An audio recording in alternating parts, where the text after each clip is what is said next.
I wanted to take you guys behind the scenes of how I do mid-year goals, even if it's way past the mid-year like it currently is for me. And I use Power Sheets, as well as I use the Cultivate What Matters weekly planner, which you could just use any weekly planner, to be quite honest. But this is the strategy I use. I think it's really important to not just be setting business goals, but also life goals. I will say I'm an Enneagram 3. I love setting goals. This like lights me on fire. So if this is not your cup of tea, maybe move on to the next video. But if you're somebody who likes setting goals, I think that you might like the strategy that I use. This is also not my regular programming. So if you guys like this kind of video, let me know. Because yeah, it's not what I usually do. So let's go into it. I use the Cultivate What Matters goal sheets and Power Sheets, goal planners. So at the beginning of the year, you do like a lot of work up front, just kind of listing what lights you on fire, good things that happened in the year prior, what makes you come alive again. Like, you're really going deep, and then you evaluate where you are. And then every single quarter you have a refresh where you kind of write down where you were at, you refresh your goals. So that's another thing. In the beginning, you set up 8 goals if you want. I have 2 under 2. So I only made 4. But then I felt like halfway through the year, I could add one. So it's a good opportunity to kind of refresh them. They have some of these extra bonus things. And then you step into the new quarter. Also, does anyone else love working from the floor? I've always been like, I would do my homework on the floor. Okay, moving on. So we have our refresh goals, and then each month you have kind of the main thing of Power Sheets, which is called your tending list. And it looks like this. And I use the monthly action items up here to just write like the main things on my to-do list, like get passport. That's been on my to-do list since December of 2020. And then weekly action items, and you can check. And then you have daily action items.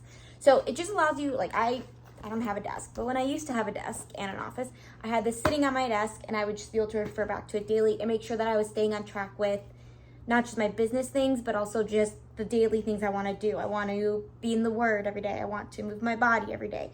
I want to try to have dinner as a family. Do I do this perfectly? Absolutely not, but it's there. So then what I do is I go into my weekly planner, and you really could use any weekly planner, but this is what the Cultivate What Matters weekly planner that kind of coincides with the Power Sheets.